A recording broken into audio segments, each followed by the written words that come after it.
Assalamualaikum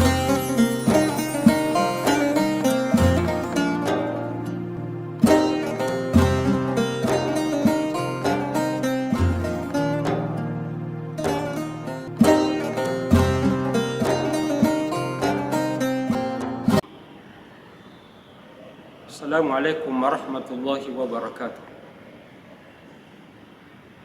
Alhamdulillahilladzi bi ni'matihi tatimmus shalihat. Wassalatu wassalamu ala asyrafil anbiya'i wal mursalin wa ala alihi wa ashabihi wa man wala. Allahumma anfa'na bima 'allamtana wa 'allimna ma yanfa'una wa zidna 'ilman. Islam adalah ajaran agama yang membawa kepada kemaslahatan, yang memberikan nilai pembelajaran dan pembinaan dalam kehidupan umat manusia. Di antara ajaran Islam yang memberikan pembinaan dalam kehidupan manusia itu adalah pembebanan yang Allah berikan kepada para mukallaf dengan batasan-batasan waktu tertentu. Termasuk diantaranya adalah melaksanakan salat. Hal itu dijelaskan oleh Allah Subhanahu wa taala, "Inna salata kanat 'alal mu'minina kitaban mawquta." Sungguh salat itu telah ditetapkan dengan waktu-waktu tertentu. Maka demikian hanya pula dengan ibadah puasa. Khususnya puasa Ramadan, di mana Allah telah menetapkan awal Ramadan dan akhir Ramadan. Hal itu memberikan makna bahwa Islam mendidik pengikutnya untuk disiplin dalam melaksanakan kewajiban, disiplin dalam melaksanakan perintah-perintah Allah Subhanahu wa ta'ala. Karena di balik dari kedisiplinan itu ada bukti pembenaran terhadap keimanan kita kepada Allah Subhanahu wa ta'ala dengan menerima segala apa yang Allah perintahkan dan menjauhi segala apa yang dilarangnya. Dan itu adalah salah satu tingkatan keimanan yang tertinggi ketika kita mampu menyatakan diri sami'na wa ata'na, kami dengar dan kami menaati. Dalam ibadah puasa Ramadan yang kita lakukan ini, ada awal puasa dan ada akhir puasa. Kapan kita mengawali puasa itu dan kapan kita akhir, itu dijelaskan oleh Allah Subhanahu wa ta'ala dalam firman-Nya, "A'udzubillahi minasyaitonir rajim. Kulu washrabu hatta yatabayyana lakum al-khaytul abyadu minal khaytil aswadi minal fajr." Makan dan minumlah sehingga jelas antara benang putih dan benang hitam dari waktu fajar. Ini adalah gambaran atau kiasan bahwa kebolehan makan itu adalah sebelum terbit fajar hingga terbenamnya matahari. Itulah batas berpuasa.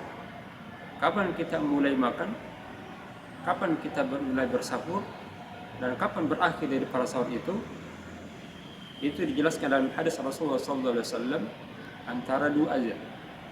Azannya Bilal bin Rabah radhiyallahu anhu dan juga azannya sahabat Abdullah ibn Maktum.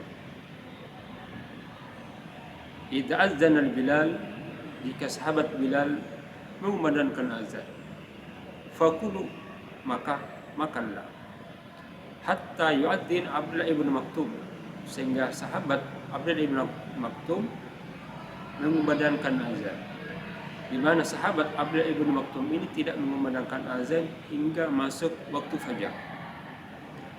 Sehingga batas akhir makan sahur itu adalah waktu fajar. Nah, inilah awal waktu berpuasa. Awal menahan adalah mulai dari waktu fajar hingga terbenamnya matahari. Dan menjadi permasalahan dalam kehidupan bermasyarakat khususnya di Indonesia saat ini adalah perbedaan para ulama, para ahli fikih dalam menentukan awal waktu subuh.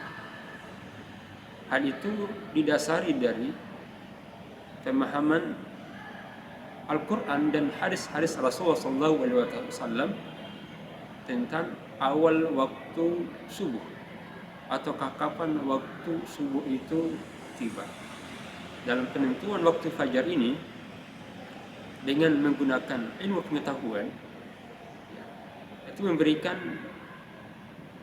penguatan kepada kita bahwa waktu fajar itu adalah ketika matahari waktu fajar muncul minus 18 derajat.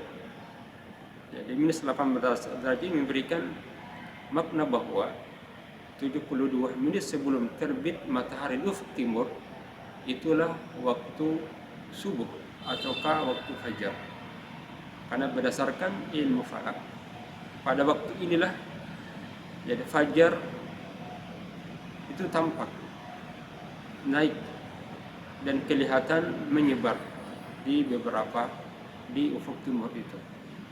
Walaupun sebagian dari ahli fikih termasuk di Kementerian Agama dengan menggunakan kriteria minus 20 ya, dengan berijtihad dan menyatakan bahwa awal waktu subuh itu adalah minus 20 derajat. Tapi kita di Persyarikatan Muhammadiyah telah menjadi putusan bersama bahwa waktu awal subuh itu adalah dengan kriteria minus 18 derajat. Yang menjadi permasalahan yang muncul adalah ketika kita berada pada lingkungan atau wilayah di mana kita tidak menemukan ya, jam yang menentukan awal waktu subuh berdasarkan putusan tarjih minus 18 derajat itu. Jadi bedalah kalau waktu imsaki yang telah ditetapkan oleh Majelis Tarjih dan Tajdid pimpinan Pusat Muhammadiyah itu telah memberikan ya, gambaran kepada kita dan tuntunan terkait dengan awal waktu subuh itu. Maka dengan melihat jam kita bisa menentukan kapan waktu imsak itu tiba. Tapi kalau kita tidak menemukan adalah maka menjadi patokan di wilayah kita tidak temukan jadwal imsakiyah yang telah disusun oleh Majelis Tarjih pimpinan Pusat Muhammadiyah adalah menjadikan penentuan awal dari Kementerian Agama yaitu dengan minus 20 kemudian menambahkan 8 menit.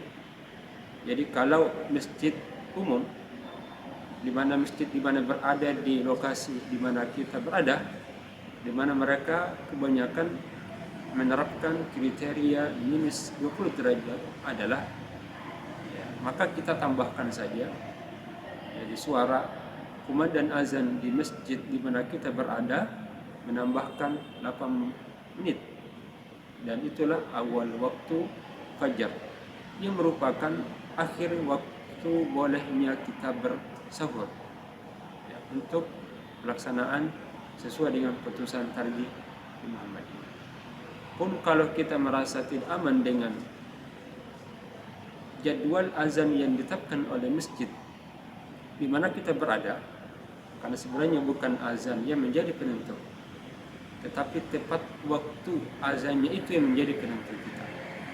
Sehingga kalau azan telah dikumandangkan sesuai dengan jadwal azan yang tetap, maka cukup itu menjadi pegang kita dan menambahkan 8 menit setelahnya. Tapi ini tidak bisa memberikan makna bahwa keharusan makan sahur di akhir-akhir waktu.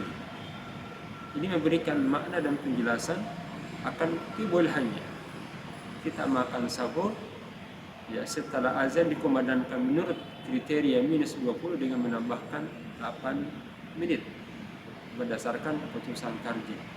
Walaupun di antara sunnah-sunnah dari sahur itu adalah diakhirkan waktu bersahur, tapi tetap mempertimbangkan akan adanya kehati-hatian. Kita berharap bahwa dapat mengakhiri sahur itu dengan aman. Kita mampu mempersiapkan diri untuk melaksanakan sholat subuh. Ada waktu untuk tadarus beberapa ayat lalu kita berangkat melaksanakan ibadah salat subuh, tentu itu lebih bagus. Tetapi penetapan kriteria ini menunjukkan bahwa batas akhir bolehnya sahur itu adalah diawali dan ditandai dengan azan subuh yang merupakan tanda masuknya waktu subuh.